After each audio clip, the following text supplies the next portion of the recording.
Welcome, everyone, to the very first Walk On podcast. My name is Ryan Braithwaite. I will be your host. I am joined by two other fellow Walk-Ons, Christian Haynes. Why don't you go ahead and introduce yourself?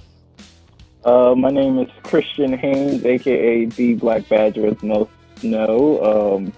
I played at Elizabeth City State for a semester as I was a walk-on there, but then I decided to transfer to UNC Charlotte. So I went to Charlotte, walked on there, played there for 3 years, and graduated with a degree in communication, mass communication. So, yep. Nice. Yeah, and then also joined by Jack Grauberger. Go ahead and introduce yourself, Jack. What's up, guys? I'm Jack. I was a walk-on at Colorado State. I'm a Fort Collins, Colorado native. Grew up a CSU fan my whole life and walked on and had some fun, exercise science major, and I'll be finishing up school this fall. Awesome. Yeah, and again, my name's Ryan Braithwaite. I'm the host, and kind of just going to get things going on this podcast today. Kind of just an introduction about what we do here. We are a walk-on podcast brought to you by walk-ons. We will occasionally talk about football, but we're mainly here to just talk about everything that it is to be a walk-on, from our day-to-day basis, tips to becoming a successful walk-on, which is i.e. not being a walk-on anymore, and everything in between. So we're going to go ahead and kind of just start with our stories.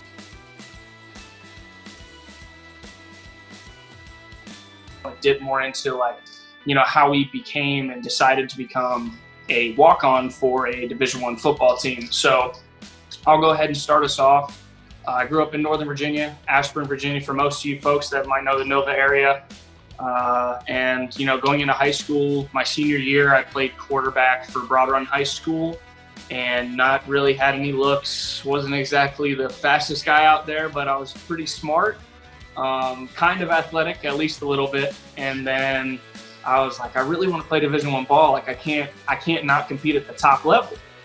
So I packed up my bags after having 0 offers, not a single offer. I had one D3 school think about it, and then they're like, we're going to go with another guy. So I had 0 offers coming out of high school, not a single star to my name. And I'm like, nah, I'm going to bet on me. I'm going to take my talents, and I went out to Colorado State to walk on. And whenever I got out there, it was pretty much everything that I expected it to be. I knew I was going to be going from top of the barrel to complete bottom shelf. What is this guy? Let's throw him on the practice squad and let him work his ass off for some cleats. So I went out there with a non-knowing PWO. I actually didn't know that I had a PWO, but they told me that I could have came to camp. But being the immature young man that I was like, I'd rather spend that extra summertime with my family and friends.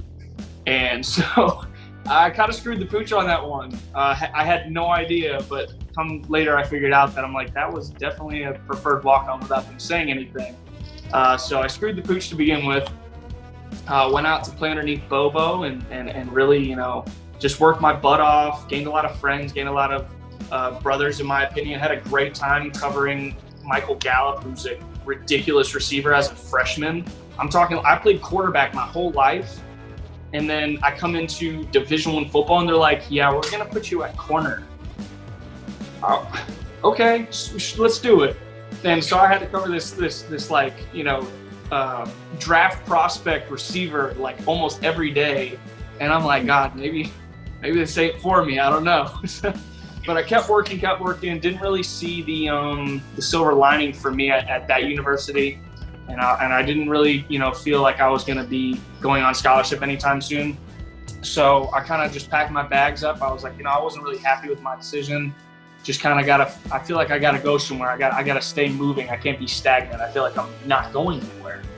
And so I packed my bags up, and I actually applied to 2 schools. I applied to UNC Charlotte and ODU. And by the time it was my time to make a decision, ODU still hadn't gotten back to me, but UNC Charlotte accepted me. And I was like, guess I'm going to Charlotte. Packed up my bags, headed out to Charlotte. I got to Charlotte, and the coaches got fired the second I got there. So these new coaches that came in had no idea who I was at all. They're like, Ryan, who? And I had to come up to the office, and I was like, hey, I was supposed to come onto this team, but then the coaches are no longer here. So how do you want to do this? And they're like, oh, you can try out. And I was like, oh no, I got to try out. I was like, I couldn't believe it, because I was going from like a pretty good Mountain West team coming to the Conference USA. I thought I was gonna be able to work out with the team and just kind of smooth my way into things. But no, I actually had to try out. And I remember watching tryouts at Colorado State, and I was thinking like, oh, this is so silly. Why would anyone do this? And here I am doing it. So I tried out, and the coaches were like, oh, you're doing a great job. Keep it up. We'll give you a call by Friday if you made the team. If not, sorry, better luck next year. I never got a call.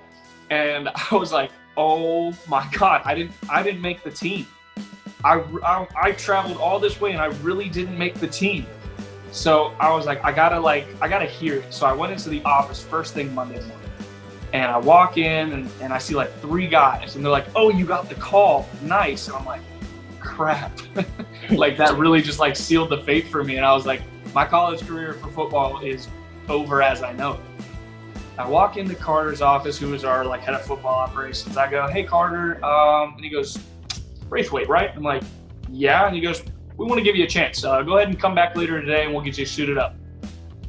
And I was like, oh, okay. No idea what happened. Come to find out months later, he's like, yeah, we didn't have your number saved properly. I'm like, wow. So if I didn't go in there, I would not have been playing football. Made my way into, starting for special teams for team of Charlotte, advancing into our first winning football season in program history and our first bowl game in program history. So that was near and dear to my heart. I was super excited to be a part of not only that team, but that accomplishment, to be able to say like, yeah, I'm attached to that Charlotte team, and I played for that Charlotte team. So that's where I'm at now, and hopefully have another bowl appearance this year, and hopefully finally put a ring on my finger. But that's pretty much the general case of my story. Go ahead, Jack, if you want to go ahead and go next. Love to hear your story.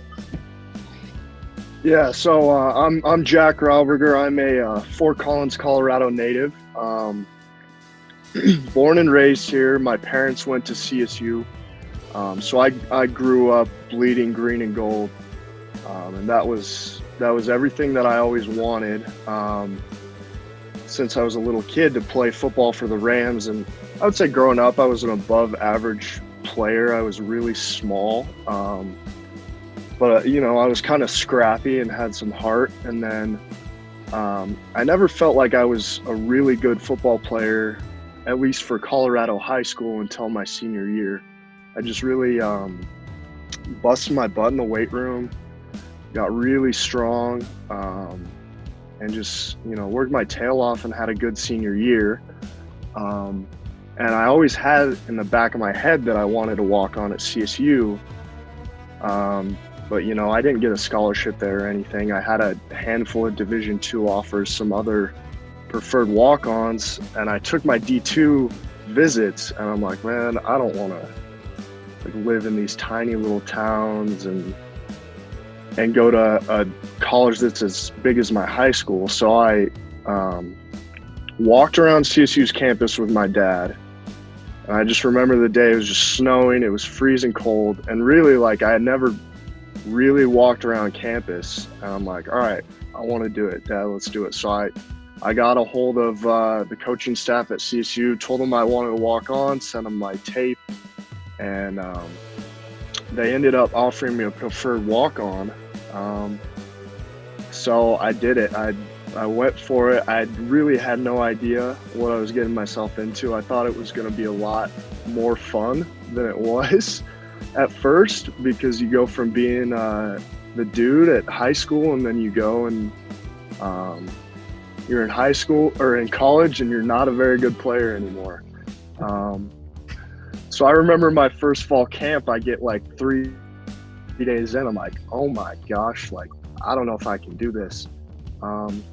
So really that whole freshman year was a grind. I was playing safety, wasn't the biggest fan of my position coach, and just kind of grinded it out. And then at the end of spring ball, I had a decent spring actually, and I decided, I'm like, you know what, I want to transfer, and I want to go like maybe do a Division II school or an FCS school. And you know, I ended up just taking the fall semester of 2017 off because you know, I was dealing with some deeper rooted issues with my own health, my mental health. And then I decided that I wanted to go back to CSU. I miss my friends. I miss that team. I love CSU. So I talked to the coaches, asked them if I could come back, and really never looked behind me after that, because I just made it happen. Came back, put my head down, kept my mouth shut, and worked. Eventually got on special teams my redshirt sophomore year. You know, and that was big for me. I got to my first game, I got to get in on a kickoff against CU, and that was like a dream, like the Rocky Mountain Showdown. Probably ran faster than I've ever ran in my life. And, you know, ended up playing on some special teams, played scout team, had a lot of fun, made a lot of memories, and it really taught me a lot about myself. And then eventually moved to linebacker. And then just finished up my career last year at CSU, so here I am. Heck yeah, that's awesome. You know, I remember that position goes very well, and I bet you very fast on that kickoff. Like 5.2 speed, top record for you. Oh yeah. Probably got it down under 5. Oh, that's even better. Yeah. That's just the adrenaline. Like record books right there. The adrenaline got me going. Yep. Grayson, go ahead and cap us off with your silver lining dream of a walk-on. Well, I can definitely say, I've been playing football since I was like 3rd grade. I'm from Jacksonville, North Carolina, so it's a military family. And I actually come from a family. I have 6 brothers, and 3 of them all played Division I football big time. And all of them are 6 foot. 6'2", 6 something. I'm 5'9", so I don't know what happened, but it just skipped me.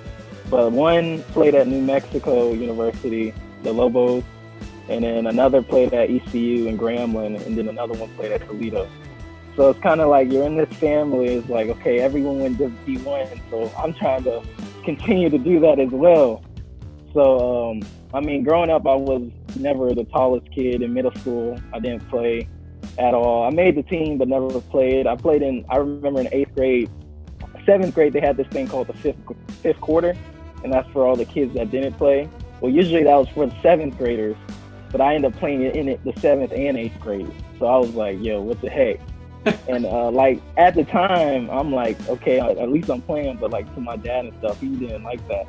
So when I got to high school, then things started to shift. So I mean, my freshman year of JV year, I was all right, but my sophomore year is when I actually started training and actually saw that when you train and work hard, the results show on the field. So I got addicted to training, and that's when I started to surpass a lot of the competition. And my senior year, I ended up being like MVP of the football team. I got athlete, first team all area. So I did well in that, but I still had 0 offers from everyone, like 0. I mean, I had coaches talk to me, I had Duke because of my GPA, they talked to me, but that didn't matter. So I had 0 complete offers anywhere. My coaches, they helped me a bit. I mean, it was really on some, like, if I had asked them to help me, they would help me, but my head coach that was there for years left, so it kind of had me leave, like, what do I do now? So basically, my parents are the ones that's why I even got to college to play football. I mean, I was emailing everybody. I even emailed Charlotte, but at the time, they didn't see it.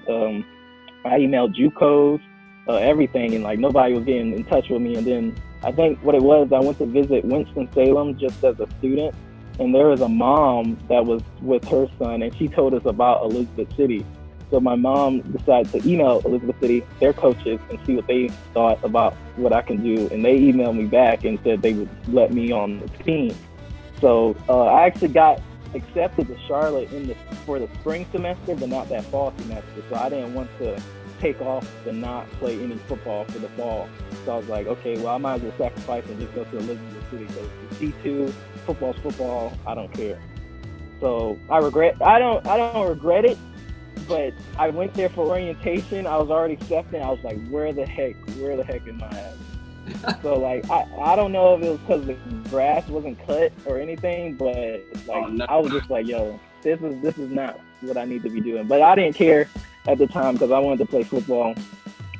And it was a bit of an experience. It was definitely, Elizabeth City was an experience. I definitely had good times. You know, I have a crowd of people that I still talk to from Elizabeth City. But, I mean, I was just a walk-on there. No one knew. And, I mean, there's this one story I'm going to tell real quick and then go on. But there's this one story. It was the first time we were hitting. Actually, we just had shoulder pads and shorts. And we were doing one-on-ones with the receiver. So basically, the receiver caught the ball, and then it was just one-on-one DB receiver, boom. And I went next, and I actually went against the best receiver on the team. He was like 6'2", 210. I don't know. He was way bigger than me. Like you know how big I was at Charlotte. Now, like I slimmed down. This is how I looked at Elizabeth City. But the heart and the courage and how tackling all that I've always been able to always do that. But so yeah, the coaches, I set up against him, and this dude, they hiked the ball, gave it to him, and this dude runs me over. I didn't think we were hitting because we just had shorts and shoulder pads. This dude runs me over. I'm embarrassed because like I'm not used to getting run over. I'm usually delivering the hit. Right. So he runs me over. I'm just like, dang. Everyone's like, man, why you do that to that freshman? So I was like, dang. And then I was just sitting there. I was like, I asked him, I was like, what's his name? And then they was like, so-and-so. I was like, so I called him out in front of everyone. I was like, yo, let's go again. And he looked at me. He was like, you sure you want to do this to yourself, freshman? I was like, I didn't even say nothing. He just kept talking. I was like, you only $150. I don't know if you want to do this to yourself. And everyone was just watching. And the receiver coach was like, yo, be quiet. Just go. So I line up again. He comes. And they blow the whistle, boom! I pick him up and slam him. Everyone's like, going crazy. And literally, like right after that hit, like he didn't talk to me for like 3 weeks, I think. But we're cool now. But like after that hit, like I gained the respect of everyone, and I played special teams there. It was fun while it lasted, but I think the thing, like I really wasn't happy mentally there, and I always knew like I could play at a higher level. And I think what switched it was some random kid. I forgot what it was, but I remember he came up to me. He was like, yo, I seen your high school highlights. And I was like, yeah. He was like, why are you here? And I was just like, dang, you're right. Why am I here? I don't know. Yeah, exactly. Why am I here? So like, I felt like that was kind of a little message from God, like, you got to take this leap of faith and trust me, because I went to Charlotte with nobody knowing me, no coaches, nothing. I just went there out of just sheer faith and knowing I could get on the football team somehow. So I transferred to Charlotte, and I came that spring of 2016, and basically I was persistent in asking them like what was going to happen with tryouts. So I kept going, and eventually they're like, okay, we're not having tryouts. So I was like, dang, this is the first time I'm not ever playing football in the fall.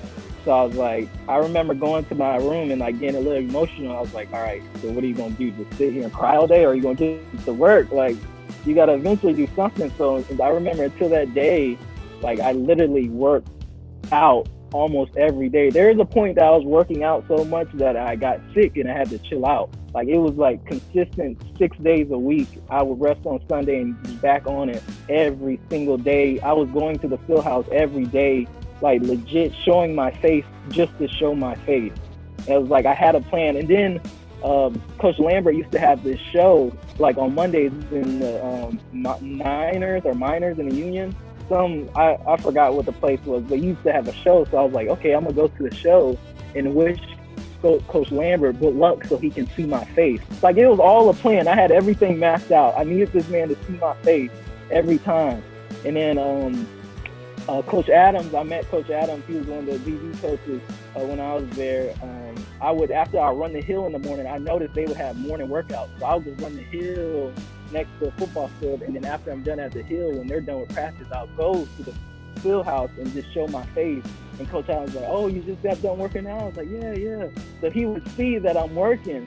I was like, "Okay, this is the whole thing." So eventually I would just go ask to see if they was having tryouts, and they'll be like, they'll let me know. So I'll come every day asking that. Then eventually they would say, "Yeah." So I was like, "All right." Well, I kept coming asking if I could speak to Coach Lambert, knowing dang well they're not going to let me speak to Coach Lambert.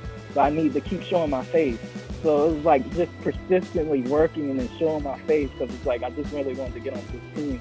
And then eventually I met Aaron McAllister that year. And he was one of my classmates, and he actually, we were really cool in class, and he told Coach Adams about me, and then Coach Adams knew about me because of that. And then eventually Coach Adams gave me a call to come up to the field house, and it was about me and 4 other guys that they were trying to, it wasn't a tryout, it was like a preferred walk-on type thing, but they were trying to see what we can do within that spring to see if we can stay on the team. And then I got blessed to be on the team then, and that year was definitely like different because I didn't play football for a year, and now it's like, okay, now I'm going against Division I athletes. So I had to, like, at first that was my mindset, like, dang, these guys are better than me.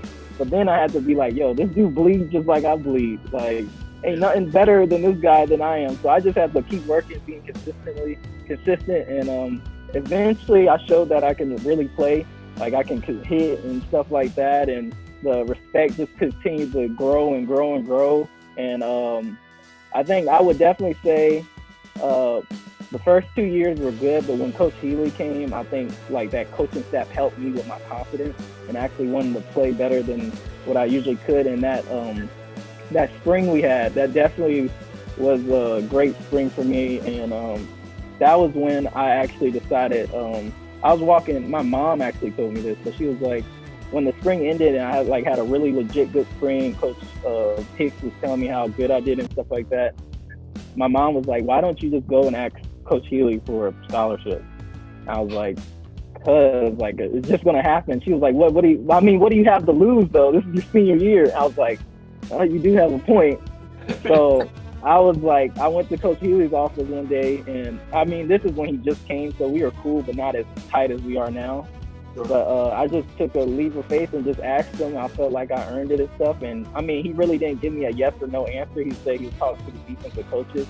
But I mean, he accepted. He thought it was cool that I even did that. So, I mean, time went by, and it's crazy. I think when we were going into that summer, that's when I benched on Mac. I was maxing out on bench, and then tore my whole right side of my pec. Yeah, and then. Yeah, and that's when I was like, ain't no way I'm getting a scholarship. ain't no way I'm getting a scholarship. So that was like, I would pray on it, but not as much as I used to. And I was like, bro, ain't no way. Like, that was a good spring, and I felt like I did good, but I really did put in a lot of work to get back that August, which I think it was a longer time for me to get back, but that rehab I took really serious. And I remember the day I was actually cleared to play, like I told Coach Healy, that's when we were going to the Panthers game. I was like, "Hey, Coach Healy, like, I'm cleared now." He was like, "Good job," and stuff. And he was telling me how proud he was for me staying positive throughout the whole process. And so we went to the Panthers game, and it was my first NFL game. And I remember Quay was like, "Hey, bro, sit right here." I was like, "Why? Everyone's sitting where they want to sit." He was like, "No, just sit right here." I was like, "All right, whatever." Oh, are you setting you up? Yeah, and I think that's exactly why Julie, she came on the bus and asked me what ticket I had. And I was wondering why she asked me what ticket I had out of everybody. I was like, I wonder why she just checked my ticket. So we sat down at the game. Yeah, and we sat down at the game, and time went by, and then all of a sudden, all you see is this camera guy come down. He was like, "Hey, you Christian Haynes?" I was like, "Yeah," and he's like, "All right." I was like, "Oh, I'm about to be on the Jumbotron doing something funny probably." And then all you see is my name and picture pop up. It was like, "Oh, Christian Haynes has been done good," or whatever. I don't know what he was saying. But the crazy thing is, I didn't even hear that they announced I got a scholarship. Like, all I heard was y'all screaming and hitting me, and I was like, "Oh!" And then 2 and 2 came together. You didn't hear it? I didn't hear it at all. Like all I heard was, "Congratulations, Christian Haynes, you," and then I heard jumping all on me and stuff. I was like, I don't know what's happening, but then 2 and 2 hit because Tyreek had my parents on the phone, and he gave me his phone, and they were on the phone. They was like, "Congrats," and they knew and everything. And then I was like, "Yo, what just happened?" Like, it didn't hit until later. I thought you just won a T-shirt or something. I was like, "Oh, cool! Bro, like, what did he get?" It was like a full scholarship, and I was like, "No like, way!" What? I was like, "Yo!" So that's what I'm saying. It was definitely like a blessing because I think I really did lose faith on even giving after a while, especially after that injury. I was like, because I couldn't do nothing all fall. Right. So I was like, after that injury, I was like, "Yo, I'm out of it." But I thank God for that blessing. And I ended up getting a full scholarship. Played a lot of special teams my senior year and throughout my career. I played Victor corner though. I got in that corner. There's times I got in that corner. So I was never started, but I got in that corner now. Hey, I can say, take the reps for what they're worth, man. I mean, exactly. I got in some people can go 5 years and not touch that special team side too, you know. So yeah, exactly. So I'm blessed with my whole career of football, and yeah, I mean, after the few games, I'm glad we got to go to a bowl game. But I knew, like, towards the end, I was like, the football thing, I need to go ahead and put up the cleats because my knees and everything aching and hurting. I ain't got it. Plus, I ain't trying to be guarding no Julio Jones and tackling Kareem Hunt. No, ain't no way. My body. So, oh man, that's a big thing, man. You're a walk on for 4 or 5 years, and you know, say you don't see any reaping of the benefits. You're just like, my body is so done. Like, what am I doing?